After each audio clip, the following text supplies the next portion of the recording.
Last night you dreamed. You probably don't remember it. But somewhere in the dark, your brain built an entire world, filled it with people, gave it a plot, and made you believe every second of it. You've done this every night of your life. And here's the strange part. So did every human who ever lived. The hunter crouching in a cave 40,000 years ago closed his eyes and dreamed just like you did last night. But what did he dream about?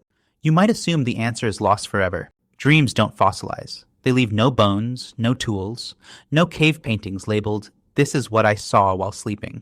But the real answer is far stranger. Scientists have actually found a way to peer into the dreams of ancient humans.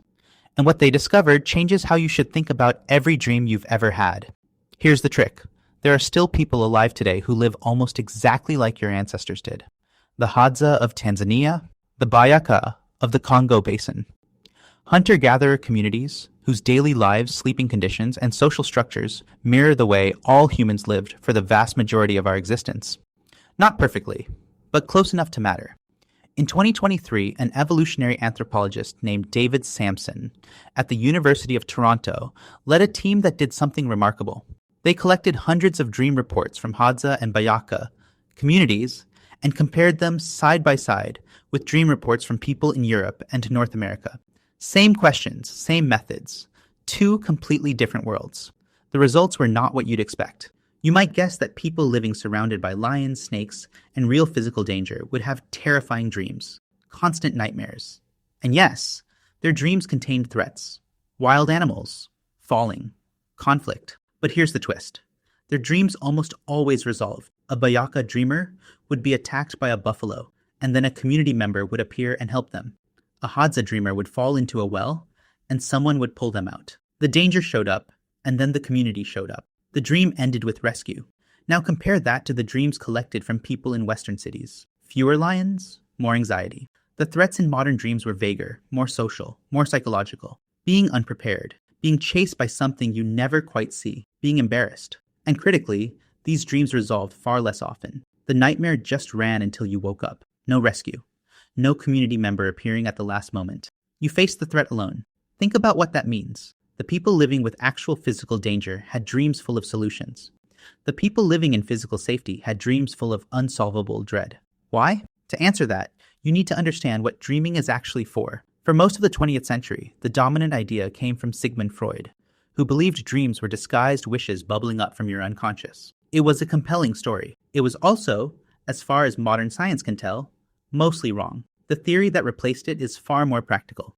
In the year 2000, a Finnish neuroscientist named Antti Revonsuo proposed something called the threat simulation theory. His idea was simple and radical. Dreaming is a training program. Every night, your brain runs simulations of dangerous situations so you can practice responding to them safely without any real-world consequences. A flight simulator for survival. The evidence lines up in eerie ways. Researchers who analyze dream content, following methods pioneered by psychologist Calvin Hall, who collected and coded over 50,000 dream reports, found that negative events massively outnumber positive ones in dreams across every culture ever studied. You are chased in dreams far more often than you are hugged. You fall more than you fly. Roughly 2/3 of all dream emotions are negative. If dreams were wish fulfillment, your brain would be terrible at wishing. But if dreams are threat rehearsal, the numbers make perfect sense. Your brain isn't tormenting you, it's training you. And here's where the ancient dreamers come back in. Children in modern cities dream about being chased by wild animals at rates that make no sense. A 4-year-old in London has never encountered a wolf, never seen a bear outside a screen. And yet studies of children's dreams consistently show animal chases as one of the most common nightmare themes on Earth. Where does that come from?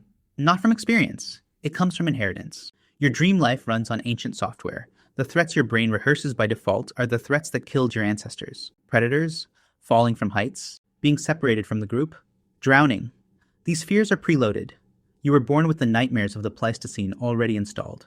So when you ask what ancient humans actually dreamed about, you're partly asking the wrong question.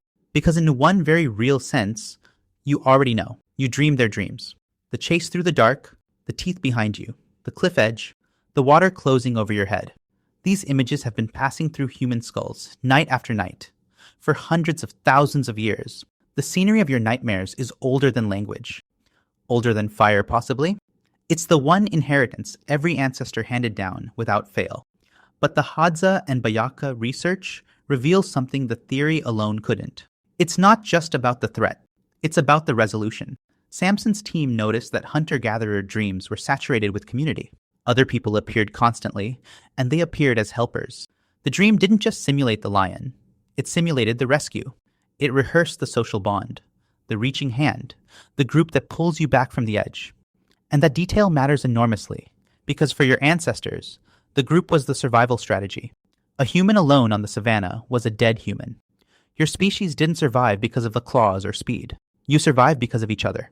And apparently, your ancestors' brains knew this so deeply that they rehearsed it every single night. Danger, then rescue. Threat, then community. Over and over in the dark. Now look at your own dreams again. The modern nightmare where you're unprepared for an exam you never studied for. The one where you're being chased and your legs won't work. The one where you call for help and no sound comes out. Notice what's missing. The rescue. The community member who shows up. Modern dreams simulate the threat beautifully, but they've lost the second half of the ancient formula. And researchers think they know why. The dreams reflect the waking life. Hunter-gatherers spend nearly every moment embedded in a tight social web. Dozens of people who know them completely, who would notice within minutes if they were missing. Most modern humans live in a strange new condition. Surrounded by millions of strangers, known deeply by almost no one. Your brain notices, and at night, it tells you the truth about it. There's something else ancient humans almost certainly did with their dreams that you've mostly stopped doing. They shared them. In hunter-gatherer societies studied around the world, dreams are told aloud, often first thing in the morning, around the fire or during the first meal. Dreams are discussed, interpreted, taken seriously as information. Some anthropologists believe dream sharing was one of humanity's first storytelling traditions.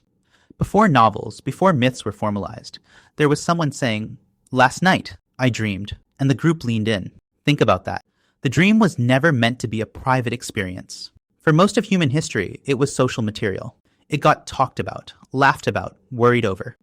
The nightmare was defanged by daylight and company. You, on the other hand, wake up from a disturbing dream, feel strange for 10 minutes, tell no one, and carry it silently into your day. And your ancestors' sleep itself gave dreams a different texture. Before artificial light, humans didn't necessarily sleep in one solid block. Historical and anthropological evidence suggests many pre-industrial people slept in segments, waking in the middle of the night for an hour or more. That quiet interval between sleeps came right after rich dreaming periods. It was a built-in window for lying in the dark, turning your dreams over in your mind, sometimes discussing them in low voices with the people beside you. Your ancestors didn't just have dreams, they had time with their dreams. You have an alarm clock that detonates the memory before you can touch it.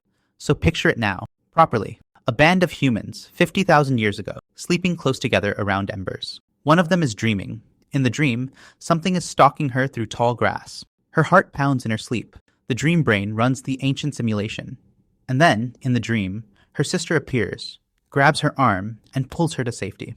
She wakes at dawn and tells the others. They listen. Someone laughs. Someone nods seriously. The dream is absorbed into the group, and everyone gets up and starts the day.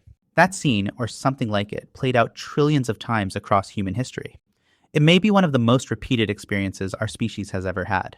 And it's still running in you. Tonight, your brain will do it again. It will build the world, cast the characters, run the simulation. Some of what you see will be yours alone, made from your memories, your worries, your day. But the skeleton underneath, the chase, the fall, the search for the others, that belongs to everyone who came before you. Your dreams are the oldest heirloom you own. So tonight, when you close your eyes and your brain begins to build its strange theater, remember what it really is. Not random noise, not a glitch. It's a rehearsal that has been running, unbroken, for 100,000 years. Last night, you dreamed, and so did every human who ever lived. You just never realized you were all dreaming more or less the same dream.